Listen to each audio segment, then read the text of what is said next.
Hello दोस्तों, नमस्कार। अंकित exam sir YouTube channel में आप सभी का एक बार फिर से बहुत बहुत स्वागत है। आज 1 फरवरी 2023 का एग्जाम अभी छूट चुका है एसएससी का, और मैं लेके आ चुका हूं एनालिसिस फर्स्ट शिफ्ट का। तो चलिए आप सभी लोगों से बिना किसी देरी के स्टार्ट करते हैं सीधा क्वेश्चन से। क्वेश्चन आपसे पूछा गया था, पहला क्वेश्चन है आपका कि विश्व व्यापार संगठन के कृषि संबंधी करार AOA में ग्रीन बॉक्स, ब्लू बॉक्स और AMS बम्पर बॉक्स का शब्दों का अर्थ क्या है? तो इसका आपका राइट आंसर था क्या? सब्सिडी। सब्सिडी इसका जो है राइट आंसर था। नेक्स्ट प्रश्न आपसे पूछा गया था, बौद्ध स्मारक चौखंडी स्तूप भारत के किस राज्य में स्थित है? तो इसके लिए आपका जो है राइट आंसर हो जाएगा उत्तर प्रदेश। क्या हो जाएगा? इसका राइट आंसर हो जाएगा उत्तर प्रदेश। उत्तर प्रदेश आपका राइट आंसर हो जाएगा। अगला प्रश्न आपसे पूछा गया है, देखिए कि दुनिया का सबसे बड़ा फुटबॉल स्टेडियम रुंगराडो में स्टेडियम किस देश में स्थित है? तो इसके लिए आपका जो है राइट आंसर हो जाएगा उत्तर कोरिया। उत्तर कोरिया आपका राइट आंसर हो जाएगा। अगला प्रश्न आपसे पूछा गया है, देखिए क्या पूछा गया है कि भारत में शांति स्वरूप भटनागर अवार्ड किस क्षेत्र में योगदान के लिए दिया जाता है? तो इसके लिए आपका राइट आंसर हो जाएगा विज्ञान और तकनीकी के क्षेत्र में। चलिए अगला प्रश्न पूछा गया है कि 2022 तक आम का सबसे बड़ा उत्पादक देश कौन सा है? तो 2022 में आम का सबसे बड़ा उत्पादक देश भारत है। तो राइट आंसर भारत हो जाएगा। अगला प्रश्न आपसे पूछा गया है कि विटामिन ए की कमी से क्या होता है? तो देखिए विटामिन ए की कमी से रतौंधी रोग होता है, आप सभी को पता होगा। अगला प्रश्न है आपका, पूछा गया है कि संविधान के किस संशोधन में मतदान की आयु 21 से घटाकर 18 वर्ष कर दी गई है? तो इसका राइट आंसर है 61वें संविधान संशोधन के द्वारा। अगला प्रश्न आपसे पूछा गया था कि संविधान के किस संशोधन, चलिए रिपीट प्रश्न है। हाँ, यहाँ से प्रश्न पूछा गया है कि 1866 ईस्ट इंडिया कंपनी एसोसिएशन का गठन किस शहर में हुआ था? तो ये हुआ था लंदन में। कहाँ हुआ था? तो ये लंदन इसका राइट आंसर था। अगला प्रश्न आपसे पूछा गया है कि तीजन भारत के किस राज्य में मनाया जाने वाला त्यौहार है? तो तीजन जो है भारत के जम्मू कश्मीर में, पंजाब में मनाया जाने वाला त्यौहार है। तो पंजाब आपका राइट आंसर हो जाएगा। अगला प्रश्न आपसे पूछा गया है कि पीर पंजाल पर्वत श्रेणी का सर्वोच्च चोटी कौन सी है? तो पीर पंजाल पर्वत श्रेणी की सर्वोच्च चोटी कौन सी है? इंद्रासन आपका राइट आंसर हो जाएगा। अगला प्रश्न है आपका कि ज्योतिपुंज पुस्तक के लेखक कौन है? ये भी पूछ लिया गया है। तो ये नरेंद्र मोदी हैं ज्योतिपुंज पुस्तक के लेखक। अगला प्रश्न आपसे पूछा गया है, तक्षशिला की ओर बढ़ते हुए सिंधु नदी को पार करने के बाद 326 ईसा पूर्व में भारत पर किसने आक्रमण किया था? तो ये किया था सिकंदर ने। तो सिकंदर आपका राइट आंसर था। अगला प्रश्न आपसे पूछा गया है कि पारंपरिक नृत्य पाइका किस भारतीय राज्य में संबंधित है? किस भारतीय राज्य से संबंधित है? तो ये झारखंड इसका राइट आंसर हो जाएगा। अगला प्रश्न आपसे पूछा गया है कि देखिए मैथ से प्रश्न आ गया है आपका। तो मैथ में आपका क्या पूछा गया है कि वार्षिक आधार पर चक्रवृद्धि 2 साल के लिए 3% ब्याज की दर पर 6,000 रुपये चक्रवृद्धि ब्याज क्या होगा? तो चक्रवृद्धि जब ब्याज पूछा है तो ना किसी ट्रिक और ना किसी फॉर्मूले से, सीधा मैं आपको ऐसे ही बता दे रहा हूँ कि 6,000 जो रुपये हैं, 6,000 पर 3% का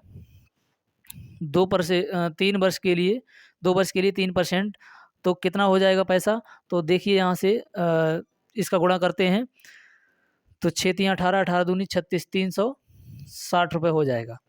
ठीक है, 6×3 = 18, 18×2 = 36, 360 रुपये ये हो गया। अब 360 का हम निकाल देंगे कितना, जो है 2 वर्ष का ही हो गया है।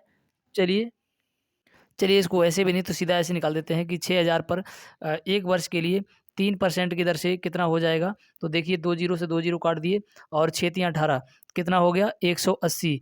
180 ये वो आपका हो गया है ब्याज।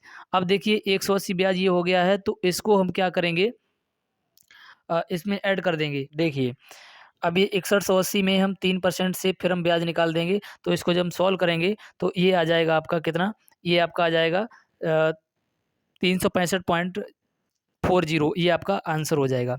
अगला प्रश्न आपसे पूछा गया है, देखिए एक क्रिकेट टीम में 11 खिलाड़ियों की औसत आयु कितनी है? 22 वर्ष है। तो समझेंगे यहाँ से 11 खिलाड़ियों की औसत आयु जब 22 वर्ष दी गई है, तो मैं इसका जो है कर लेता हूँ गुणा। कितना? 11×2 = 22, 11×2 = 22, 1 23। ठीक है, ये हो गया 11 खिलाड़ियों की औसत आयु। जब एक टीम में एक कोच की आयु शामिल कर ली जाती है तो औसत आयु 1 बढ़ जाती है, तो अब 12 हो जाएंगे और औसत आयु कितनी हो जाएगी? 13।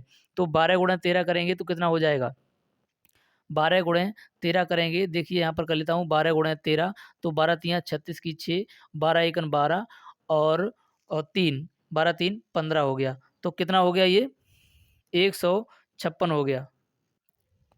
सॉरी, ये यहाँ पर थोड़ा मिस्टेक हो रही है।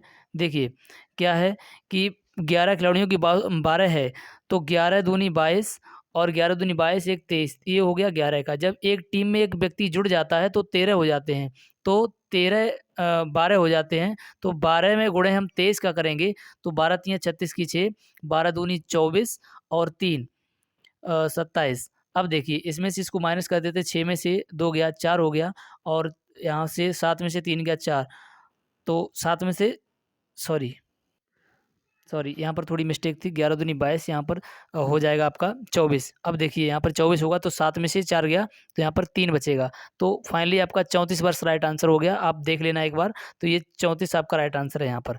अगला प्रश्न देखते हैं। अगला प्रश्न है 36 और 121 के बीच मध्य अनुपात क्या होगा। तो मध्य अनुपात के लिए हम क्या करते हैं कि अंडर रूट में एक्स बाई कर देते हैं। तो अंडर रूट में देखिए क्या है कि 36 है और गुणा 121 है। जब इसको हम बाहर करेंगे तो 36 कितने का वर्गमूल क्या होता है, 6, और इसका होता है 11, तो 11 छंग 66 आपका राइट आंसर हो जाएगा। किस ऑप्शन में है, तो ऑप्शन नंबर डी आपका करेक्ट हो जाएगा। चलिए अगला प्रश्न आपसे पूछा गया था कि शीला, चलिए इसको इसको भी आप बनाइए। क्या है कि शीला 24 में 3 कलम खरीदती है, जो प्रति 24 रुपये में। तो देखिए 24 तियाँ 72 रुपये की इसने कलम खरीद ली है, कितने में, तो ये 72 रुपये की कलम खरीद ली हैं। अब इसके बाद में 18 में 2 कलमें। अब देखिए ये खरीद है, ये खरीद है और बेचना है कितने में, देखिए 18 में 2 कलमें, रुपीज़ 18 में 2 कलमें, तो ध्यान देंगे यहाँ पर। अब देखिए 18 में 2 कलमें, तो ये 36 की हो गई, 36 और ये 45 की एक, तो 36 और 45 कितने हो गए, 81, इतने में बेच दिया है। तो 72 में खरीदा, 81 में बेच दिया। तो देखिए यहाँ पर 9 की मुझे फ़ायदा हो गई है, और कहाँ से हुई है, 72 से, इंटू 100 कर देंगे, तो समझिए 9 अट्ठे 72 और 8 को काटेंगे 100 से, तो ये 12.5 हो जाएगा, 12%, तो ये 12.5% आपका राइट आंसर हो जाएगा। सो आप यहाँ से आपका राइट आंसर 12.5% लाभ हो जाएगा। चलिए यहाँ से अगला क्वेश्चन है आपका, एक व्यापारी ने 1880 में एक मशीन बेची है और उसे 6% के नुकसान पर मकान में लागत मूल्य में क्या होगा। तो समझिए यहाँ पर क्या कह रहा है कि एक जो व्यापारी है उसने 18,800 में एक मशीन बेची है, उसे 6% का नुकसान हुआ है। 6% का नुकसान होने का मतलब उसका जो है कि कितने का, 94/100, कितने का 94% कितना है, 18,800 है। इसको सॉल्व कर देंगे, आपका आंसर आ जाएगा।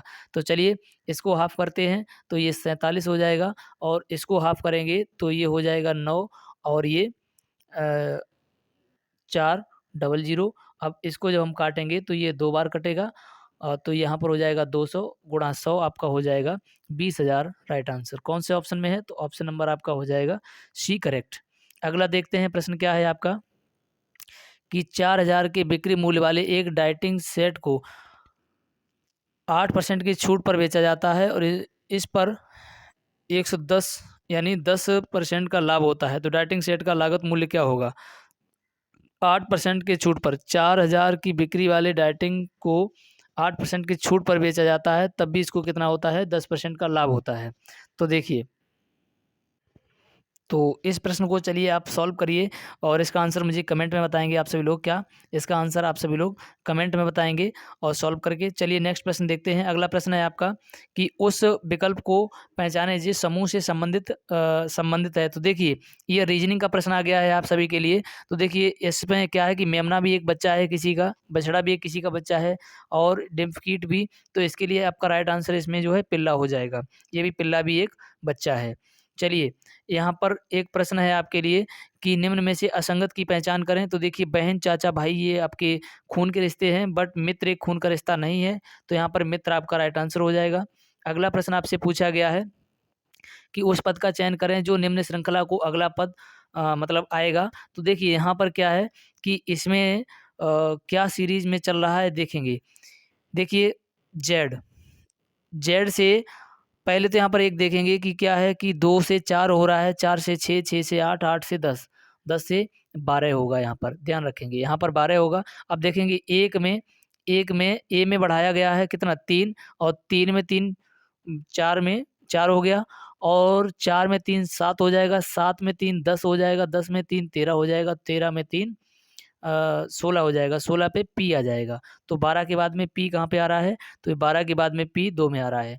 अब इसमें देखेंगे जेड में क्या किया है, जेड में 1 माइनस किया है, तो 2 माइनस किया, फिर इसमें 2, फिर इसमें 2, फिर इसमें 2, और यहाँ पर 2 करेंगे तो आपका पी हो जाएगा यहाँ पर भी। तो यहाँ पर कितना हो गया, पी 12 पी किस ऑप्शन में है, तो पी 12 पी आपका ऑप्शन हो जाएगा बी करेक्ट, यानी पी सॉरी पी 12 पी।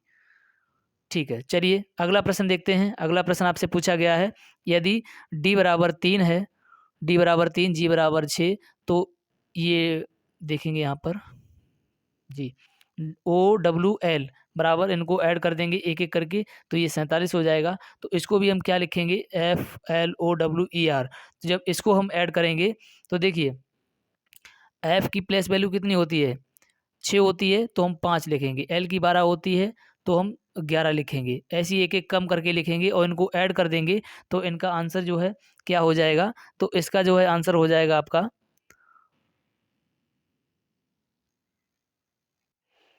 73। तो 73 आपका जो है राइट आंसर हो जाएगा, इसमें ऑप्शन नंबर सी। चलिए, तो यहाँ तक जो है आपकी सीरीज खत्म होती है। तो चलिए मिलते हैं नेक्स्ट वीडियो में, और कमेंट वाले प्रश्न का आंसर आप सभी लोग अवश्य दें। चलिए, तो वीडियो अगर अच्छी लगी हो, चैनल पर न्यू हो, तो प्लीज़ चैनल को सब्सक्राइब कर लीजिए और बेल आइकन को प्रेस कर लीजिए। चलिए मिलते हैं नेक्स्ट वीडियो में, तब तक के लिए जय हिंद।